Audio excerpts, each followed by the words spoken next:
welcome to Yo-Yo Talk. We've got a lot of very cool things to talk about tonight. Now, last episode, I hinted that I was going to show a picture which was going to change the way we viewed early yo-yo history in the 30s. However, I'm still researching that picture, so I'm going to wait until next episode to talk about that in a little more depth. But I did happen to find images billed as extremely early yo-yos that were used as a weapon by a weapons expert of all things.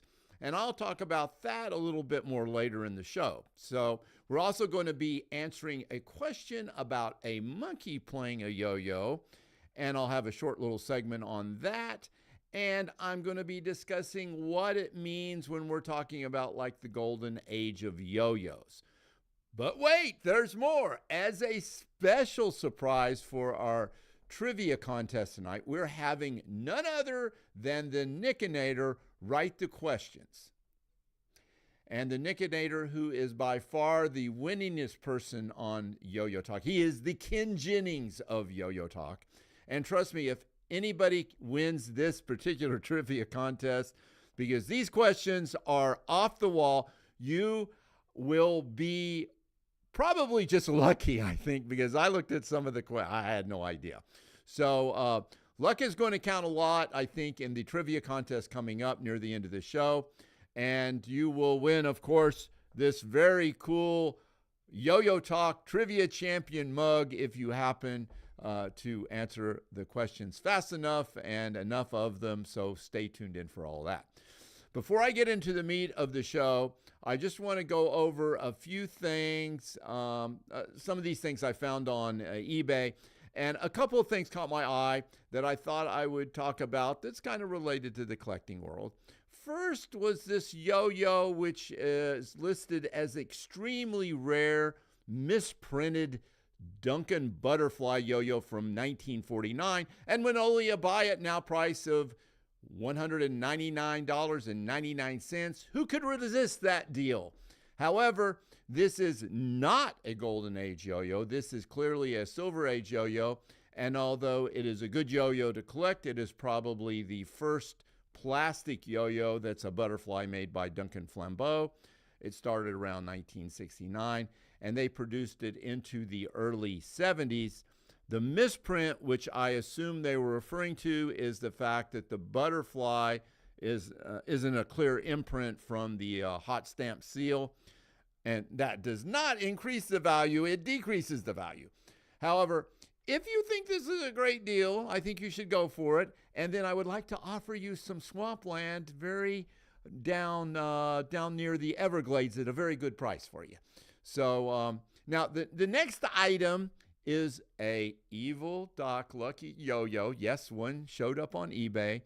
And you might recognize this from a giveaway from our Yo-Yo Talk Trivia Contest winning. This went for this magnificent piece went for almost $10 with a $5 shipping charge. And I will point out to you that this person got a much better deal than the deal offered for that misprinted Duncan Butterfly. So obviously this yo-yo is priceless. So congrats to the person that won the yo-yo. You will have a charmed life as long as you own it. And finally, a bit of a conundrum when I saw this item on eBay. This is a postcard. The interesting thing is it's dated 1926, which would mean it's not from the, which means it's from the Bandalore area, not the golden era of the yo-yo. But the yo-yo looked like it has a stripe, very similar to the way the Duncan striped their yo-yo. So there may have been Bandalores made out of there that were made of wood that had a single stripe across them. I just thought that was kind of interesting, especially because it came from 1926. So who knows? Now, a fellow named Bob Murray contacted me a few weeks ago and said he was passing through Orlando from Canada, and he wanted to give me some yo-yos because he didn't want to throw them away, and he figured they should be preserved. And I said, sure, fine, I'd be happy to take a look at them. And he showed up last week with these yo-yos. And this is the Cheerio Champion Medallion yo-yo. Can you put that up there, Sean? There you go. And obviously, this is highly collectible from the 50s. the Cheerio yo-yo company out of Canada. But the next two yo-yos, this one here really caught my eye. Turns out both of these yo-yos belong to brothers that were carved by the same yo-yo demonstrator, Barney Ryan. Barney Ryan was a yo-yo demonstrator in the middle 50s for the Cheerio yo-yo company, and obviously an excellent carver of yo-yos. I don't know how many years he worked for Cheerios, but if anybody has more information about Barney Ryan, please let us know. So anyway, he carved his name in one of the yo-yos, and this is how we know for sure it was him.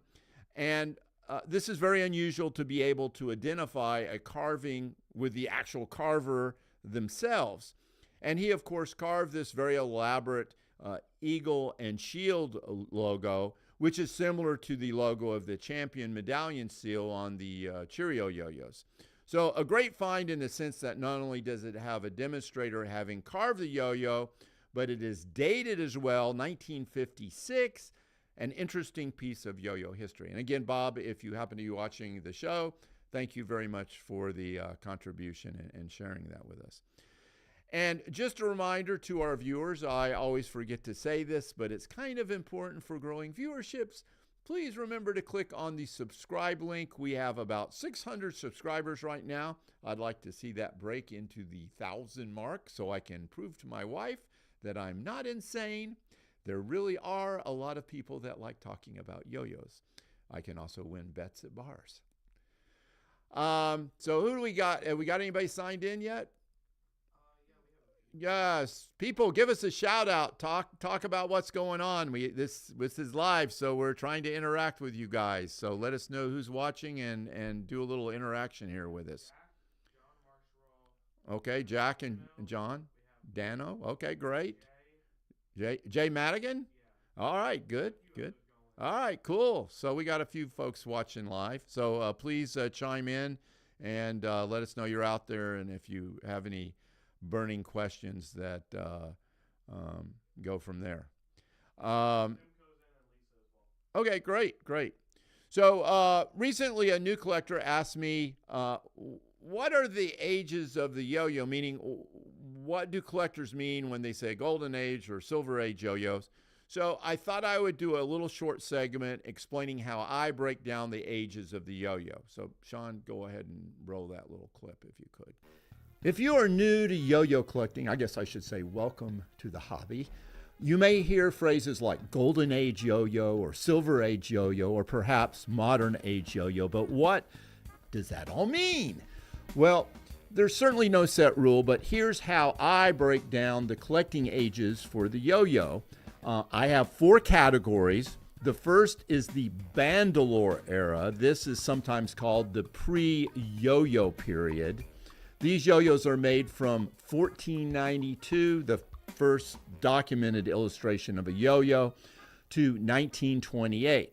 Although they went by different names in different cultures, the dominant name then for a yo-yo was Bandalore. This era ended in 1928 when Pedro Flores used the Filipino term for the toy yo-yo and marketed it and trademarked it as the yo-yo name, resulting in the first yo-yo craze in the United States. The golden age yo-yos are made during the period 1928, starting with Pedro Flores, through 1965. I like to think of this as the traveling demonstrator age of the yo-yo. During this time, Duncan dominated the yo-yo market in the United States. The age ended in 1965 when the Duncan Yo-Yo Company went bankrupt.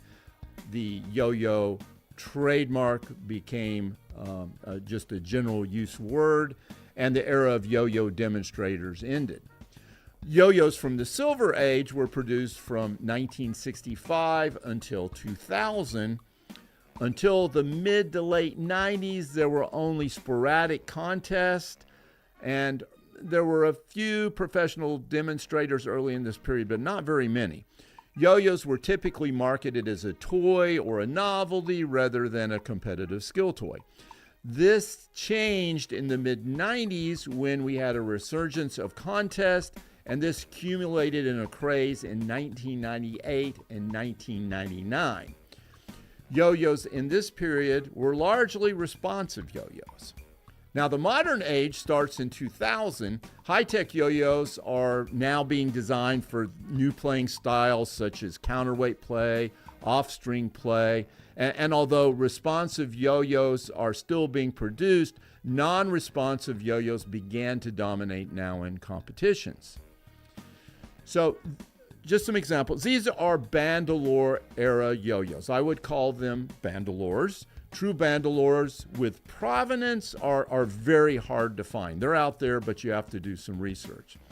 Now, these are examples of some golden age yo-yo. This was made in the 1930s, and here is another golden age yo-yo made in the 1950s. Now, these yo-yos don't have to be Duncan. They can be any yo-yo made from that period of time. Now, here's a Silver Age yo-yo coming from the 1970s. You might hear me combine terms like a Duncan Silver Age yo-yo when I'm describing a yo-yo. And here are some modern age yo-yo. Now, it can be a little bit confusing because certain companies made yo-yos through different ages. For instance, Duncan made yo-yos in the Golden Age, Silver Age, and Modern Age. For Duncan yo-yos made after the Golden Age, I often refer to them as Duncan Flambeau yo-yos, Silver Age, or Duncan Flambeau yo-yo Modern Age. Anyway, this is not a set-in-stone guide. It's just supposed to give you a general idea of a time period that the yo-yo came from. The age period doesn't reflect the value of the yo-yo. A yo-yo from the Golden Age could sell for $10 at auction, whereas a yo-yo from the modern unresponsive age could sell for hundreds of dollars. Anyway, to sum it up, Bandalore Era pre-1928, Golden Age 1928 through 1965, Silver Age 1965 to 2000, Modern Age 2000 to current. And always remember, you can never have too many yo-yos, and please hit your subscribe button for Yo-Yo Talk.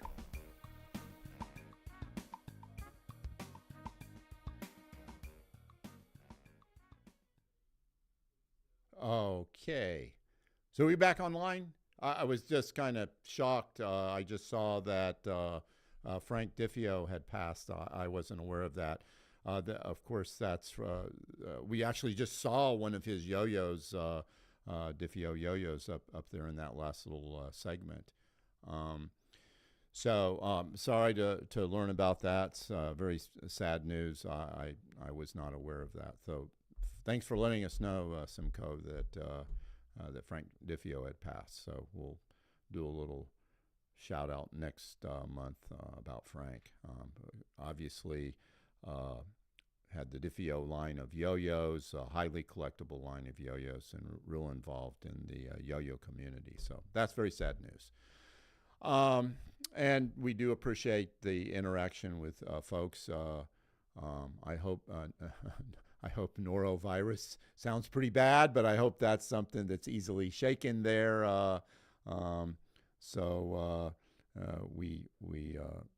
Voltaire, we hope you get well quick. So anyway, the trivia contest, Sean has posted the link, and you can, where is that, Sean? On Facebook? It's on Facebook, and the directions are in the YouTube chat. Okay, so it's on Facebook. You can download the link there, but it's also in the YouTube chat, but I don't think you can actually click on the YouTube. You have to just follow the directions on YouTube how to get to the link if you want to participate in that. Yep. Just okay. You heard it right there from the man. So, oh, okay. He'll tell you here in a second. Yeah. So it's as simple as just going to the CrowdPro website and typing in the code. If you guys want, keep your phones out later if you're watching on a computer, and I'll post the QR code as we get closer if you want to scan that instead. All right, cool. So we'll give you a little bit of chance near the end of the show to sign on. So, okay, earlier in the show, I mentioned that I had received a question from one of our viewers about a monkey playing a yo-yo. That was from, who was that from? Jack. And he was wondering if there was any credibility. So I thought I would do a little clip regarding this question. So let's see that little clip there, Sean. Now, Jack, who is a viewer of Yo-Yo Talk, recently posed a question to me about a monkey that knew a few yo-yo tricks. At first, I was a little offended because I know more than a few yo-yo tricks. But it turns out he was talking about this story about Gallo, who was the president of National Yo-Yo Company up in Canada in the 70s, and he also was a Cheerio demonstrator in the 50s. He apparently had taught a chimpanzee how to do 4 or 5 yo-yo tricks, and that was the rumor. And he wanted to know if I knew anything about that. And here is a 1950s photo of Gallo that was in the Cheerio trick book from around 1954 with a baby monkey looking at a yo-yo, which might give some credence to the rumor. Now, there have been a lot of different yo-yos out there that have images of monkeys on them, such as the Duncan Throw monkey and other various brands. And there's even a series of collectible Curious George monkey yo-yos, which probably run in the $8 to $10 range if you're kind of a collector of that sort of thing. This along with other numerous items that are having images of monkeys portrayed on them playing the yo-yo.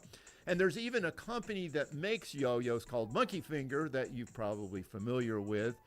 In addition, there is a trick called Monkey Madness that you can learn on yoyotricks.com, which looks easy when they do it. However, when I try it, it makes my head explode. But personally, I have never seen any images or a video of a real monkey doing a yo-yo trick. However, there is a wind-up mechanical toy called Monkey Playing the Yo-Yo. And if you've seen it, you'll notice he's playing an off-string yo-yo. Side note for you collectors out there, this little mechanical monkey is a cross collectible, and it sells in the $50 to $75 price ranges, probably from the 60s. It's much easier and cheaper to maintain than a real monkey, and it won't throw poop at you either. So anyway, there is a famous cartoon drawing of orangutans with a yo-yo from 1932, but again, this is a cartoon. But there is an interesting photo of an orangutan holding a yo-yo from one of Duncan's publicity shots, and this is probably from the 50s. But I have never seen any images or a film of a monkey playing a yo-yo. So at this point, I would say a monkey having learned yo-yo tricks is another yo-yo myth. If there really was a monkey that had been taught yo-yo tricks, I'm sure we would have seen some sort of documentation by now.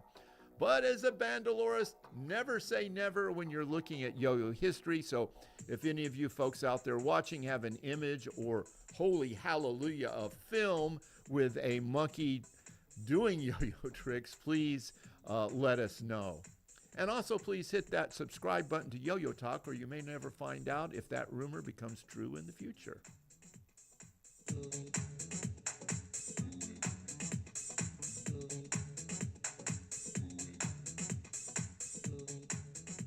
All right, all right. Let's not forget to sign in for the trivia contest. If you're just tuning in right now, the Nicator made all the questions this week, and they will be tough ones. So it'll be interesting to see if talent or luck determines out who our winner is. Before we get to the internet contest, before we get to the trivia contest, I was doing a little research, and I came across a video from a weapons expert, and his claim was that he had early illustrations of yo-yos, and when I say early, I mean hundreds and thousands of years old, showing their use as a weapon. Now, needless to say, I was intrigued. So, Sean, show this video. When it comes to yo-yos, I'm always on the lookout for historical errors. As many of you are aware, I have been debunking the idea that the yo-yo was an ancient Greek toy, which is currently dogma. Anytime you read anything on the history of the yo-yo, images of Greek ceramic yo-yos, Spoiler alert, these are not yo-yos, they are bobbins. These images predominate, including my book, Lucky's Collector's Guide to 20th Century Yo-Yos. And in my defense, I didn't know any better at the time. To explain this phenomenon, I will lean on one of my favorite quotes from my novel, The Immune, "Lies undiscovered become truths." So before you label me a conspiracy theorist and try to lock me away in a padded room with some Flat Earth Society members, let me explain how this myth got started. When they discovered this piece of pottery, the archaeologist in the 18th century, I think, looked at it and said, this must be a boy playing a yo-yo, and he used as proof or evidence that yo-yos existed in ancient Greece because the existence of these bobbins. But two wrongs don't make a right. He was unaware, apparently, that these so-called ceramic yo-yos were found in the graves of adult women, and women having fancy bobbins is well documented back thousands of years. Also, there was some pretty amazing mythological artwork on items that were supposed to be a child's toy. Not to mention a pretty crummy material to make yo-yos out of if you wanted to survive hitting the ground even once. Add this to the fact that there has never been any yo-yos made of other materials ever discovered in ancient Greek archaeology digs. So if yo-yos didn't exist, what was this boy doing? Well, he was holding an erybalos, which is an extremely ubiquitous item in ancient Greek culture. An erybalos is a small ceramic vessel that held oils and perfumes, and it was commonly attached to a leather thong. Hundreds of erybalos have been discovered and can be found in most major museums that have ancient Greek exhibits. Here are a few of some images of other drawings of people with erybalos on pottery. And as you can see, it is very understandable that these images might be misconstrued as yo-yos. So if you put to rest the idea that the yo-yo wasn't an ancient Greek toy, when do we see the first yo-yo appear in history? Well, for now, it would be 1492, a documented illustration from a book in Persia. This could change, but for now, this is the earliest absolute documentation of a yo-yo. So, imagine my surprise when I found a video claiming not only documented evidence of the yo-yo preceding this date, but also being used as a weapon. I was more than excited than when I was 12 when Mark Wheaton stole some of his big brother's Playboy magazines and for a nominal fee was willing to share. So this is the first image that came up in the video. It was a silk Chinese image of the Guan Yu, pardon my pronunciation, circa 2000 AD. Spank me, call me Rita, and make me write bad checks. I was flabbergasted. How did I not know about this image? I have been poring over old yo-yo images and illustrations of yo-yos for the last 3 decades. And then my ego took another blast, worse than when Mary Zingbot turned me down on a date by spitting on me. He showed this image from a 12th century medieval French tapestry. How did this guy, who was a weapons expert, out-research me on the history of the yo-yo? But yet he's had even more images, and this popped up. Now, the little bell went off in the back deep recesses of my brain, just as it did when my mother offered me candy to sit in the lobotomist chair. I have looked at a lot of Greek pottery trying to make a case for the yo-yo really being an ancient Greek toy, and I recognize this vase, except that when I remembered it, there were no yo-yos on the vase, as you can see here. So a quick search of Guan Yu came up with this reproduction silk on eBay for $35, minus, of course, the yo-yo. And a reverse image search revealed the medieval tapestry. It was, of course, also missing the yo-yo. Of course, his video went on with several other images claiming to be historical images of yo-yos being used as weapons, but each got more and more ridiculous. I stopped at the yo-yo bazooka. But why would this man stoop so low to give this particular Bandalorist, That, you may remember, is a person who collects yo-yos or enjoys studying the history of yo-yos, a near-fatal arrhythmia. Well, I thought I might check the date on the video post. And yes, as you have probably already guessed, it was released on April 1st. So for at least the first two images, he got me lock, stock, and barrel. Now, there is no doubt in my mind that sometime, somewhere, one of these images will show up in the yo-yo community as proof of the yo-yo not only being an ancient toy, but a weapon too. And of course, everything you see on the internet must be true. So always remember, lies undiscovered become truths. You heard it first here on Yo-Yo Talk. April 1st approaches fast.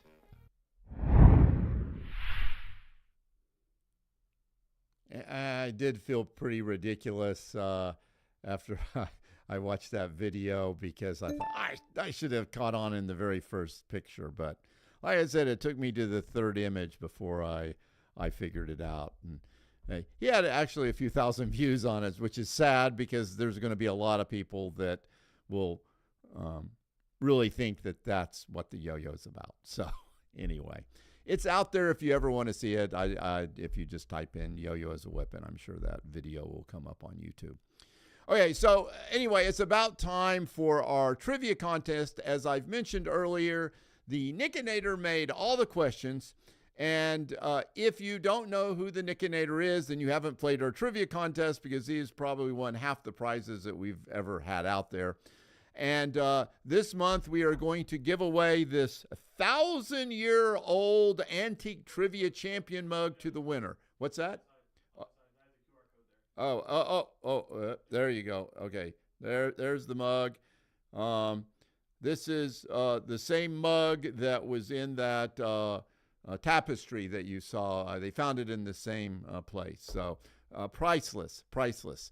So we're just waiting for folks to sign in. We want to get to double digits here. Are we at double digits yet? We've already hit it. We have 13. Wow, 13 people. All right, that's pretty good for our trivia contest. We'll give you a minute or two longer. There's the QR code up there. You can click on that, and that'll get you into the trivia contest. Or if you're on Facebook, you can just punch that link there, or you can follow the instructions that are in the YouTube thing. While we're waiting for those last couple people to sign in, I'll just remind you that the sites and dates for both the National Yo-Yo Championships and the World Yo-Yo Championship have been set. The National Championships are going to be held in Philadelphia on June 21st through the 23rd. And then the World Championships will be held in Cleveland, Ohio, July 31st through August 3rd. I'll be talking about more of these contests next episode. And of course, Yo-Yo Talk is a sponsor for both of those contests this year. There is also an ongoing worldwide remote competition. And you can find out more about that competition. This apparently goes all year long. I'm going to research this a little bit more and talk about that competition in a future episode. But you can go to remotecompetition.com to find out a little bit about their yo-yo competition, how they do the rankings. And it's a little bit different from the typical way we're used to seeing a yo-yo contest. So how are we doing for sign up on the trivia contest there, Sean? Oh, great. Okay, just a reminder before we get started, you are scored not only on getting the answer correct, but how fast you answer the question. And this trivia contest, you will have just 4 different answers. So it's a little bit, you're going to need to answer faster, because normally we have 5 questions. And so you got a 1 out of 4 chance of getting it right. The winner will receive that wonderful trivia champion mug. And Nick is disqualified from this one because he wrote the answers. Yeah, and Nick can't play because he wrote all the answers. And I don't want to play because I don't want to embarrass myself, because I already looked at the questions and I didn't know any of the answers right off. Okay, so are we ready to go? Yeah, well, thank you, Voltaire. Yes, we are still operating and running, and that is the plan for the future. As long as Sean can keep coming in and being my producer, we'll keep doing the live show. All right, let's get this trivia contest started, Sean. And here we go. So answer quickly, folks. Answer quickly.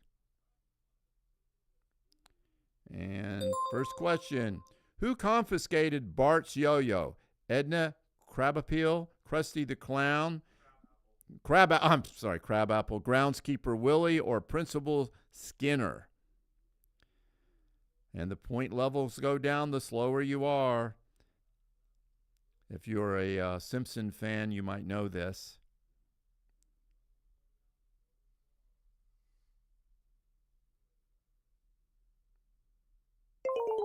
And the correct answer is Edna Crabapple.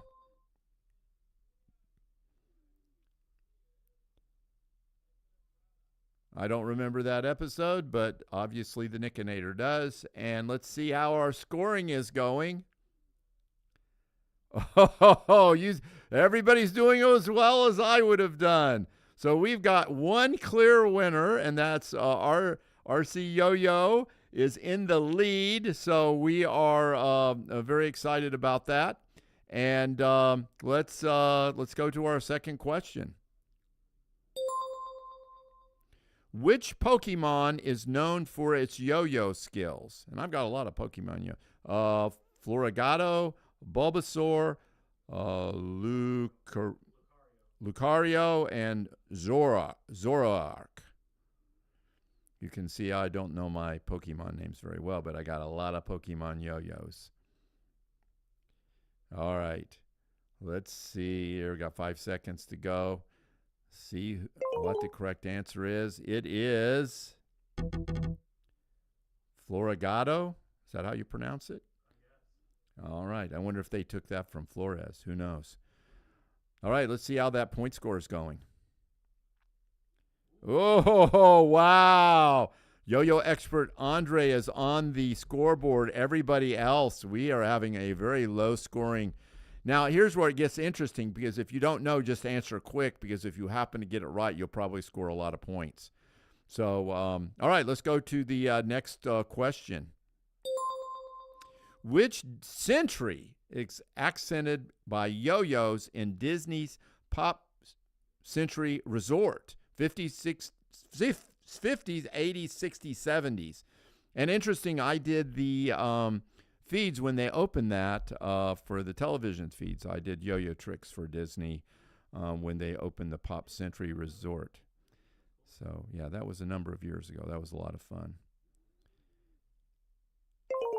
And the answer would be 60s. So if you notice yes. Anyway, hopefully a few people got that answer right. We'll see. Oh, not many. I'm not sure who Dr. John Long is, because that's my name. But anyway, also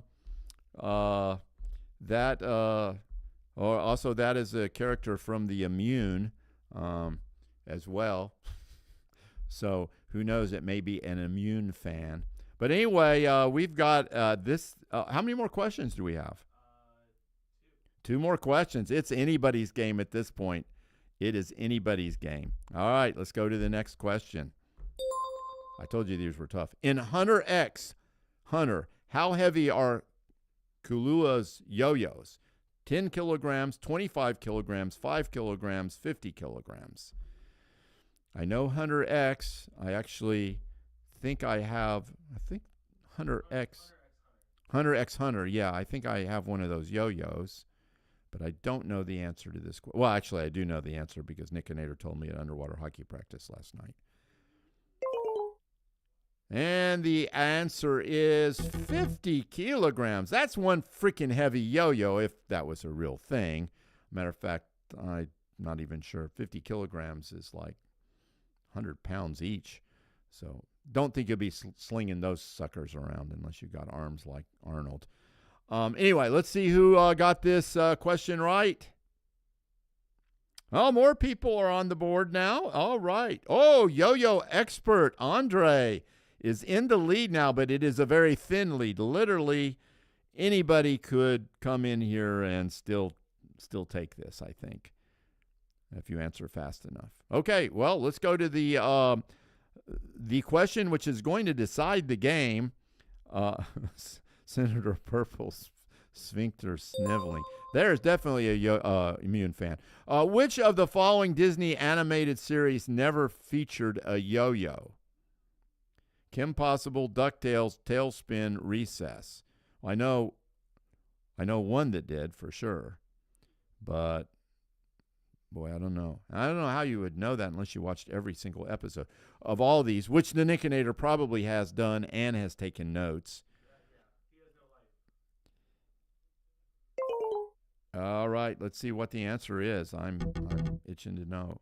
DuckTales. All right, well, I hope somebody doesn't come up and say, but in episode 43 at minute 4:17, somebody did play a yo-yo. But anyway, that is the correct answer. Let's see who our trivia champion for this month is. And it was tough questions, folks. These were hard. You're going to be happy next month when they go back to me. Okay, in third place, right? Is that what we're seeing? The Simcoe. Always up there in the top 3. John M., that must be John Mashral, I would assume, second place. And our winner is yo-yo expert Andre. I assume that's Andre Boulay, but that would somebody, he might, if it's not Andre Boulay, he probably would have issues with somebody signing in as that. So congratulations, Andre. Send us your snail mail address. And I'm not sure whether that was due to your superior trivia skills or if that was just total luck.